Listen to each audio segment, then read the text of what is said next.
বহুল আলোচিত তত্ত্বাবধায়ক সরকার ব্যবস্থা বাতিল সহ সংবিধানের পঞ্চদশ সংশোধনীতে আনা কয়েকটি বিষয় অবৈধ ঘোষণা করে হাইকোর্টের রায় বহাল রেখেছেন আপিল বিভাগ। প্রধান বিচারপতির নেতৃত্বে 4 বিচারপতির আপিল বেঞ্চ এই রায় ঘোষণা করেন। হাইকোর্টের রায়ের বিরুদ্ধে রিটকারীদের আপিল খারিজ করে সর্বোচ্চ আদালত এই রায় দিলেন। আইনজীবীরা বলছেন, ভবিষ্যতে জাতীয় নির্বাচনকালীন সরকার ব্যবস্থা এবং সংবিধান সংশোধনের ক্ষেত্রে এর গুরুত্বপূর্ণ সাংবিধানিক প্রভাব থাকবে। আরও জানাচ্ছেন এসএম আরিফ। 2011 সালে নবম জাতীয় সংসদে পাশ হয় সংবিধানের পঞ্চদশ সংশোধনী। এই সংশোধনীর মাধ্যমে বাতিল করা হয় নির্দলীয় তত্ত্বাবধায়ক সরকার ব্যবস্থা। একই সাথে সংযোজন বিয়োজন করা হয় 54টি বিষয়। তবে সবচেয়ে বেশি বিতর্ক তৈরি হয় তত্ত্বাবধায়ক সরকার ব্যবস্থা বিলুপ্তিকে ঘিরে। 2024 সালে রাজনৈতিক পট পরিবর্তনের পর পঞ্চদশ সংশোধনী বাতিল চেয়ে 2টি রিট আবেদন করা হয়। শুনানি শেষে ওই বছরের 17 ডিসেম্বর তত্ত্বাবধায়ক সরকার ব্যবস্থা পুনর্বহাল সহ 4টি বিষয়ে রায় দেন হাইকোর্ট। এই রায়ের বিরুদ্ধে 3টি পক্ষ আপিল করলে টানা 3 দিন শুনানি শেষে বৃহস্পতিবার হাইকোর্টের রায় বহাল রাখেন সর্বোচ্চ আদালত। রিটকারীর আইনজীবীরা জানান, এর ফলে সংবিধানে ফিরল তত্ত্বাবধায়ক সরকার ও গণভোট ব্যবস্থা। হাইকোর্টের রায় যেগুলো বাতিল হয়েছিল সেগুলোই আপিল বিভাগের রায় বহাল থাকলো। আপিল বিভাগ নতুন করে আর কোনো কিছুকে বাতিল করেননি। পঞ্চদশ সংশোধনীর মাধ্যমে হাইকোর্ট ডিভিশনে যে 4টি বিষয়কে অসাংবিধানিক ঘোষণা করেছিলেন, এই 4টি বিষয় অসাংবিধানিক ঘোষিত থাকবে। অ্যাটর্নি জেনারেল বলেন, এই রায়ের ফলে পার্লামেন্ট সংবিধানকে আরো যুগোপযোগী করবে। যেহেতু ভাইব্রেন্ট পার্লামেন্ট আছে এবং আদালতের অবজারভেশনও আছে যে অনেকগুলো বিষয় আছে যেগুলো পরবর্তী পার্লামেন্ট তারা সিদ্ধান্ত গ্রহণ করবেন। পার্লামেন্টের অ্যাক্টিভিটিজ এবং পার্লামেন্টের কোনো সিদ্ধান্তই রায়ের সঙ্গে সাংঘর্ষিক হবে না, এটাই প্রত্যাশিত। রায়ের পূর্ণাঙ্গ কপি প্রকাশের পর এর সাংবিধানিক ও রাজনৈতিক প্রভাব আরো স্পষ্ট হবে বলে মনে করছেন আইন বিশেষজ্ঞরা। আপিল বিভাগের এই রায়ের মধ্য দিয়ে তত্ত্বাবধায়ক সরকার নিয়ে আর কোনো আইনি জটিলতা রইল না।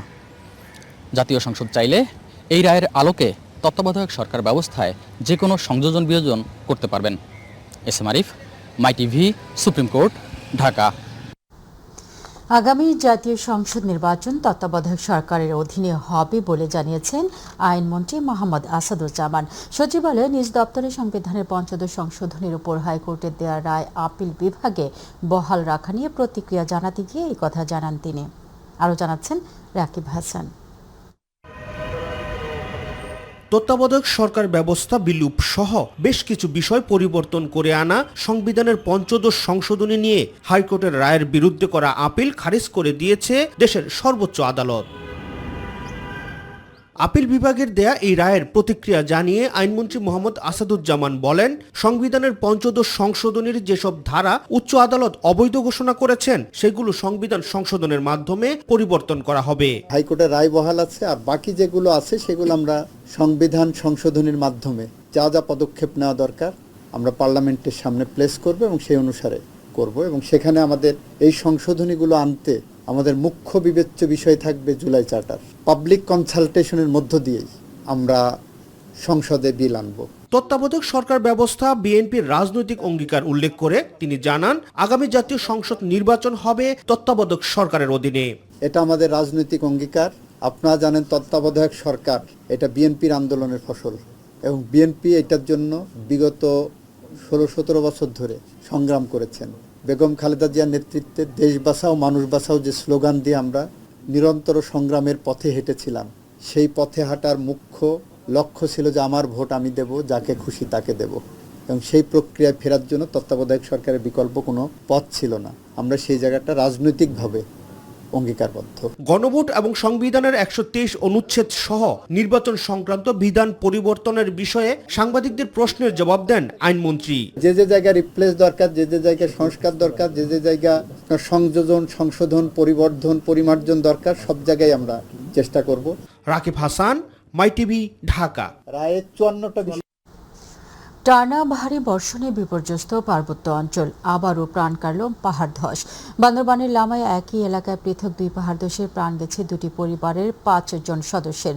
নিহতদের মধ্যে 5 বছরের শিশু রয়েছে। এছাড়া কক্সবাজারের চকরিয়া পাহাড় ধসে 2 শিশুর মৃত্যু হয়েছে। প্রশাসনের সতর্কতা উপেক্ষা করে এখনও অনেকেই ঝুঁকিপূর্ণ পাহাড়ের ঢালে বসবাস করায় বাড়ছে নতুন শঙ্কা। প্রতিনিধি তুহিন হোসাইনের তথ্যচিত্রে সাইদুর রহমান আবিরের রিপোর্ট।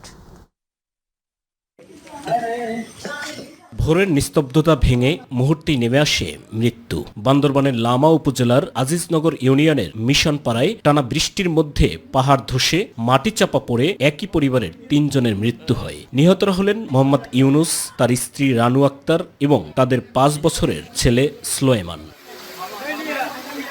স্থানীয়দের সহযোগিতায় ফায়ার সার্ভিস ও পুলিশ ঘটনাস্থলে পৌঁছে 3 জনের মরদেহ উদ্ধার করে। মিশন পাড়ায় এই পাহাড় ধসে একই পরিবারের 3 জন মাটি চাপায়। পরবর্তীতে এখানে এসে আমরা পুলিশ পাড়ির ইনচার্জ সহ ফায়ার ব্রিগেড সুনতির সহ আমরা এসে এলাকার গণ্যমান্য ব্যক্তি সহ উদ্ধার করি 3 জনকে।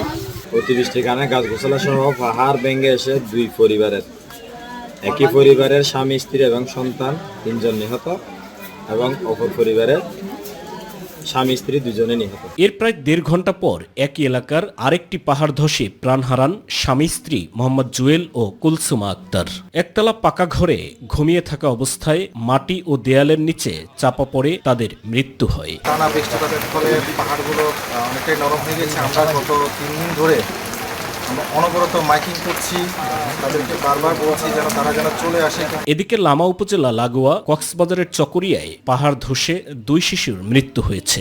বড়ইতলী ইউনিয়নের 7 নম্বর ওয়ার্ডের মোছনিয়া কাটা এলাকায় এই ঘটনা ঘটে। ঝুঁকিপূর্ণ এলাকার অনেক বাসিন্দা এখনো আশ্রয়কেন্দ্রে যেতে অনাগ্রহী। তাদের নিরাপদ স্থানে সরিয়ে নিতে প্রশাসনের অভিযান অব্যাহত রয়েছে। সাইদুর রহমান আবির, মাই টিভি নিউজ ডেস্ক। দেশ জুড়ে টানা 3 দিনের বৃষ্টিতে জনজীবনে নেমে এসেছে ভোগান্তি। কোথাও জলাবদ্ধতা, কোথাও সড়কে যানজট, আবার কোথাও বাড়ছে নদ নদীর পানি।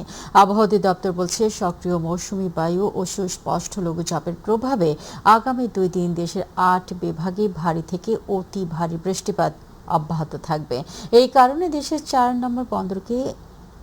সমুদ্র বন্দরকে 3 নম্বর ও অভ্যন্তরীণ নদী বন্দরগুলোকে 1 নম্বর সতর্ক সংকেতে দেখাতে বলছে আবহাওয়া অফিস। আরও জানাচ্ছেন জাহিদ আহমেদ বাবু।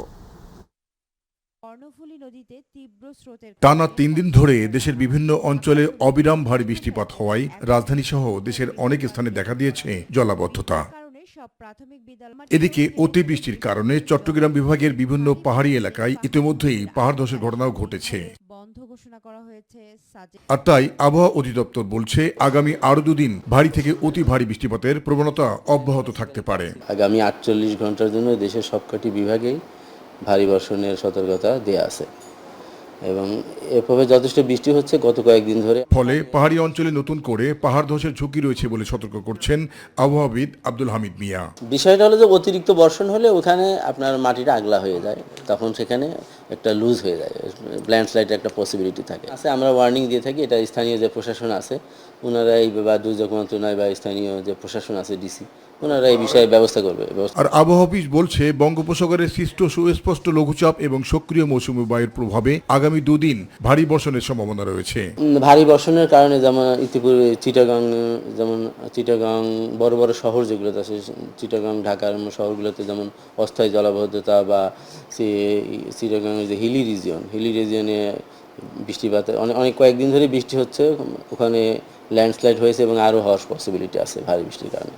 তারপরে যে মৌসুমের স্বাভাবিক যে বৃষ্টি যেটা হয় সেটা কম বেশি থাকবে, তাই ভারী বর্ষণটা হয়তো আগামী 2 দিন আরও থাকবে। বৈরী আবহাওয়ার কারণে দেশের 4টি সমুদ্র বন্দরকে স্থানীয় 3 নম্বর ও অভ্যন্তরীণ নদী বন্দরগুলোকে 1 নম্বর সতর্ক সংকেত জারি করা হয়েছে বলে জানান তিনি। এরই প্রভাবে আমাদের দেশের যে 4টি সমুদ্র বন্দরকে আমাদের সতর্কতা সংকেত এখনো বলা আছে। 3 নম্বর সতর্ক সংকেত সমুদ্র বন্দরে এবং এর সাথে বহাল আছে, মানে আগে ছিল এখন আছে, এবং নদী বন্দরগুলোতে 1 নম্বর সতর্কতা সংকেত, নৌ সতর্কতা সংকেত আছে।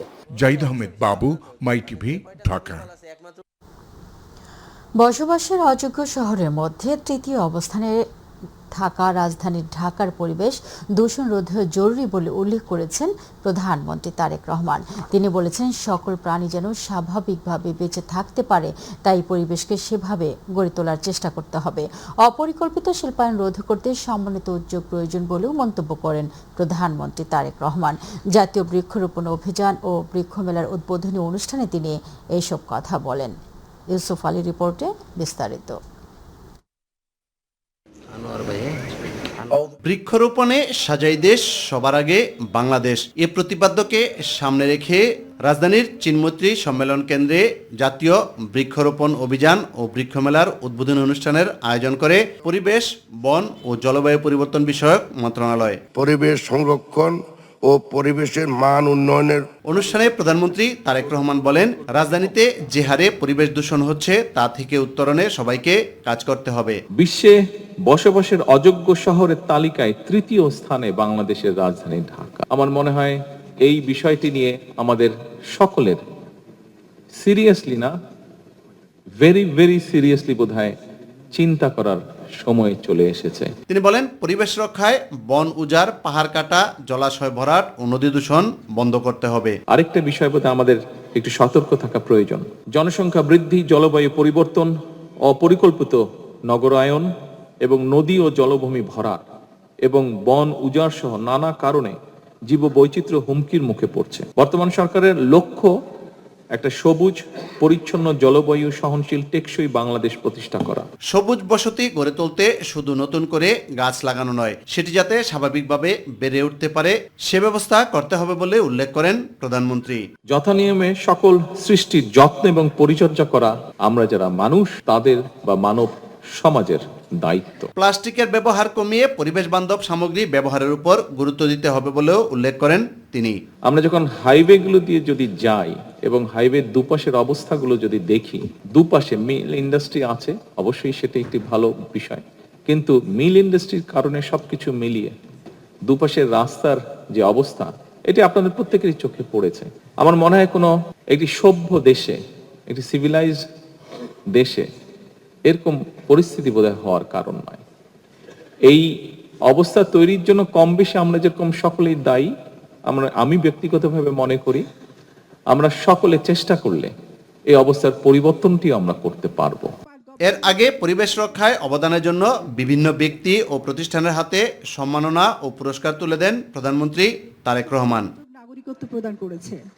পরে বৃক্ষমেলার উদ্বোধন করা হয়। ইউসুফ আলী, মাই টিভি, ঢাকা। জুলাই শুধু ক্ষমতার পরিবর্তনের আন্দোলন নয়, রাষ্ট্র ব্যবস্থা সংস্কারের আন্দোলন ছিল বলে মন্তব্য করেছেন রাজনৈতিক নেতা, জুলাই আন্দোলনের সংগঠক ও শহীদ পরিবারের সদস্যরা। রাজধানীতে এক অনুষ্ঠানে বিশিষ্টজনরা বলেন, বিচার সংস্কার ও জুলাইয়ের চেতনাকে প্রাতিষ্ঠানিক রূপ দেওয়ার উদ্যোগ এখনও দৃশ্যমান নয়। শবনম অবনী রিপোর্টে বিস্তারিত। ঢাকা রিপোর্টার্স ইউনিটির শফিকুল কবির মিলনায়তনে এবি পার্টির উদ্যোগে জুলাই গণ অভ্যুত্থানের বর্ষপূর্তি উপলক্ষে আয়োজিত আলোচনা সভা অনুষ্ঠিত হয়েছে। সভায় রাজনৈতিক নেতৃবৃন্দ বলেন, সরকার এখনো জুলাইয়ের আকাঙ্ক্ষার ধারে কাছে পৌঁছাতে পারেনি। আওয়ামী লীগের কার্যক্রম আইন করে নিষিদ্ধ করার পাশাপাশি জুলাইয়ের চেতনাকে সুরক্ষায় প্রয়োজনীয় আইন প্রণয়ন করার দাবি জানান তারা। জুলাই হচ্ছে আমাদের প্রবল একটি আকাঙ্ক্ষার প্রতীক, জন আকাঙ্ক্ষার প্রতীক। জুলাইয়ে যারা আমাদের ছোট ছোট ছেলে মেয়েদেরকে যারা খুন করেছে তাদের সবাইকে বিচারের সম্মুখীন আনতে হবে। শেখ হাসিনা আসছেন, উনি আর আসতে পারছেন না। কেন পারছেন না? ওনার হাতে এখন রক্তের দাগ। রাজনৈতিক দলগুলোর একটি অংশ যখন জুলাইয়ের চেতনা থেকে সরে যাচ্ছে, তখন দেশের তরুণরা সেই চেতনাকে ধারণ করে এগিয়ে নিচ্ছে বলেও মন্তব্য করেন তারা। জুলাইতে যে এক দফার ঘোষণা পেয়েছিলাম, সেখানে বলা হয়েছিল ফেসিবাদী ব্যবস্থার বিলোপ এবং নতুন রাজনৈতিক বন্দোবস্ত, সেই লক্ষ্য নিয়েই জুলাই আন্দোলনের এক দফা ঘোষণা করা হয়েছিল। রাজনৈতিক দলগুলো যখন জুলাই আকাঙ্ক্ষা থেকে পিছনে ফিরে আসতেছে, আমাদের তরুণরা, আমাদের যুবকরা রাজনীতির বাইরে এসে জুলাইকে ধারণ করছে। নানাভাবে জুলাইকে অসম্মান করা, অপদস্থ করার চেষ্টা করছে।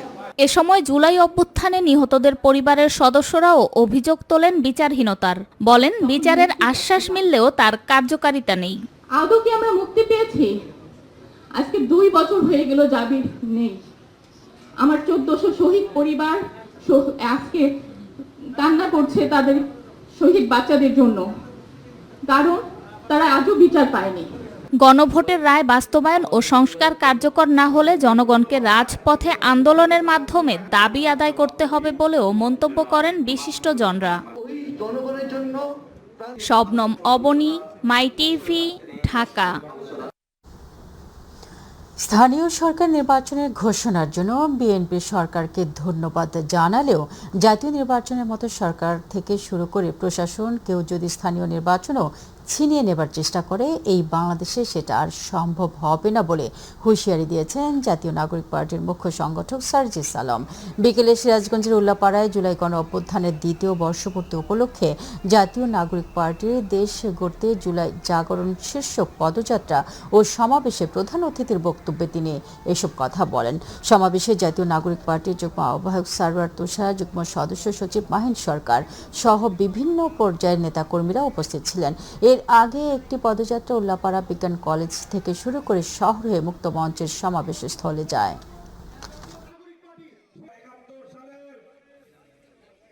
যেদিন এই তরুণ প্রজন্ম চাকরির অভাবে বিক্ষুব্ধ হবে, ওই দিন এই বাংলাদেশে কর্মসংস্থানের অভাবে বেকারদের দ্বারা আরেকটা অভ্যুত্থান হবে।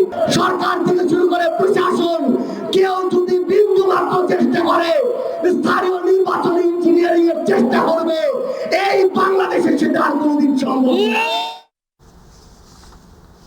মানবতা বিরোধী অপরাধের দায়ে দণ্ডিত সাবেক প্রধানমন্ত্রী শেখ হাসিনা দেশে ফেরার বিষয়ে বিভিন্ন আন্তর্জাতিক গণমাধ্যম ও ভার্চুয়াল প্ল্যাটফর্মে দেওয়া সাম্প্রতিক বক্তব্যকে গুরুত্ব দিচ্ছে না সরকার। পররাষ্ট্র মন্ত্রণালয় জানিয়েছে, দণ্ডিত একজন আসামির রাজনৈতিক বক্তব্য সরকারের নীতিগত সিদ্ধান্তে কোনো প্রভাব ফেলে না। তাকে দেশে ফিরিয়ে আনতে ভারতের সঙ্গে কূটনৈতিক যোগাযোগ অব্যাহত রয়েছে। পররাষ্ট্র মন্ত্রণালয় সাংবাদিকদের সঙ্গে মত বিনিময়কালে এসব কথা বলেন পররাষ্ট্র প্রতিমন্ত্রী শামা ওবায়েদ ইসলাম।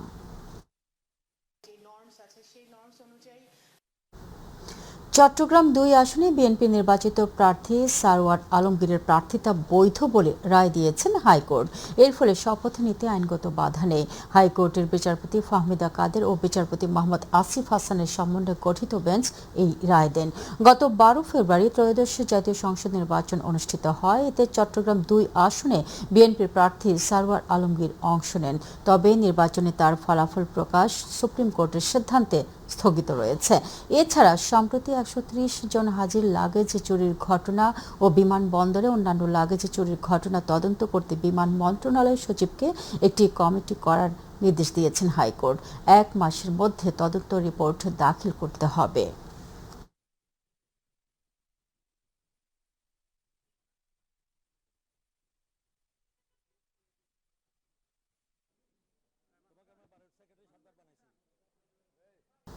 প্রধানমন্ত্রী তারেক রহমানের বন্ধু নয়, বিএনপির একজন সাধারণ কর্মী বলে নিজের পরিচয় তুলে ধরলেন স্থানীয় সরকার প্রতিমন্ত্রী মীর শাহে আলম। কর্মী হিসেবে বিভিন্ন সময় জনপ্রতিনিধি নির্বাচিত হওয়া এবং বগুড়া জেলার দায়িত্ব পালন করার কারণে তারেক রহমানের সাথে বহুবার সাক্ষাৎ হয়েছে বলে জানান তিনি। সচিবালয় গণমাধ্যম কেন্দ্রে সেক্রেটারিয়েট রিপোর্টার্স ফোরাম আয়োজিত বিএসআরএফ সংলাপে এসব কথা বলেন স্থানীয় সরকার প্রতিমন্ত্রী। বগুড়া বিমানবন্দরকে আন্তর্জাতিক মানে উন্নীত করা সহ উত্তরাঞ্চলের উন্নয়নে বেশ কিছু পদক্ষেপের কথা তুলে ধরেন তিনি।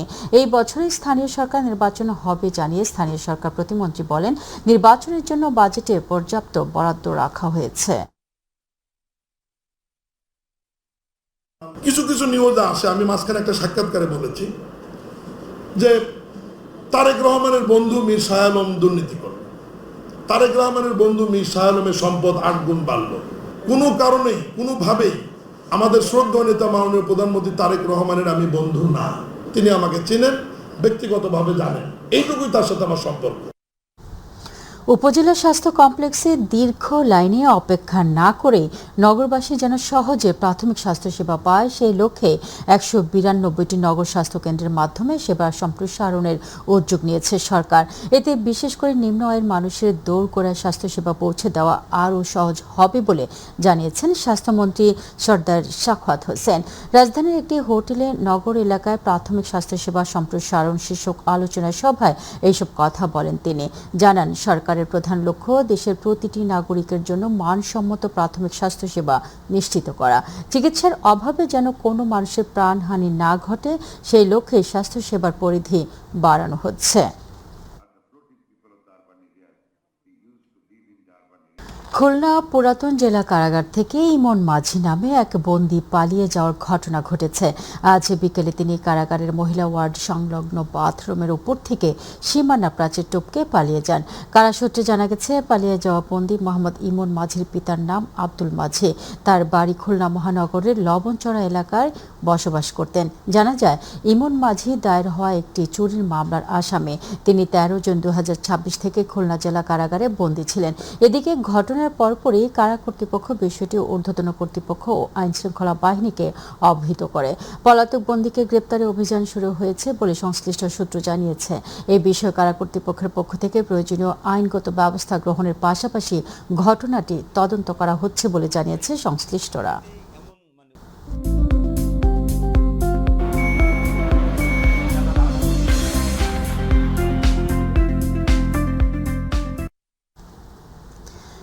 জুলাই মাস জুড়ে একের পর এক প্রাকৃতিক দুর্যোগে বিপর্যস্ত চীন। প্রবল বর্ষণ, বন্যা, টর্নেডো ও ভূমিধসের ক্ষত কাটিয়ে ওঠার আগে এবার দেশটির পূর্ব উপকূলে আঘাত হানতে যাচ্ছে শক্তিশালী সুপার টাইফুন বাভি। প্রতিনিধি সোহেল আহমদ বাদলের পাঠানো তথ্যচিত্রে বিস্তারিত।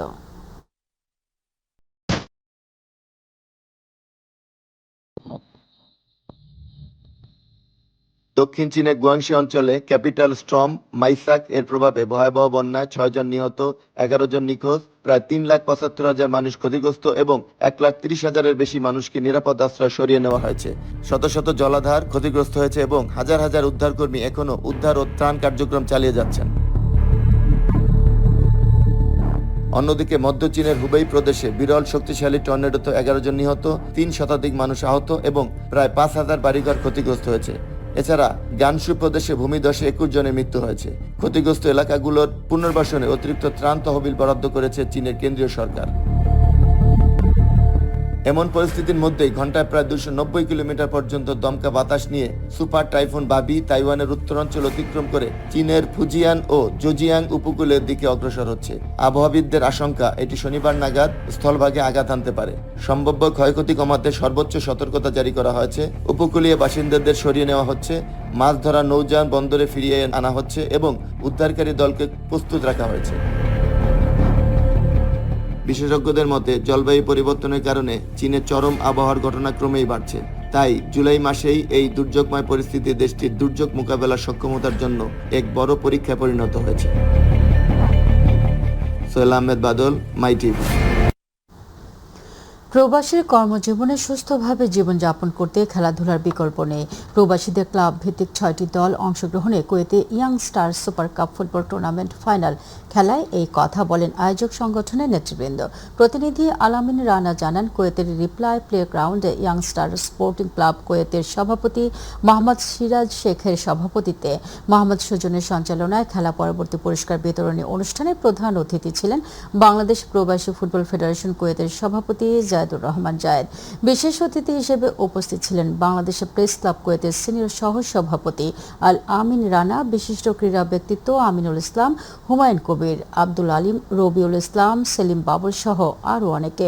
খেলায় 4-2 গোলে সবুজ বাংলা স্পোর্টিং ক্লাবকে পরাজিত করে চ্যাম্পিয়ন হয়েছে নোয়াখালী একতা স্পোর্টিং ক্লাব। পরিশেষে বিজয়ী ও পরাজিত দলের খেলোয়াড়দের মাঝে পুরস্কার বিতরণ করেন প্রধান অতিথি সহ বিশেষ অতিথিবৃন্দ।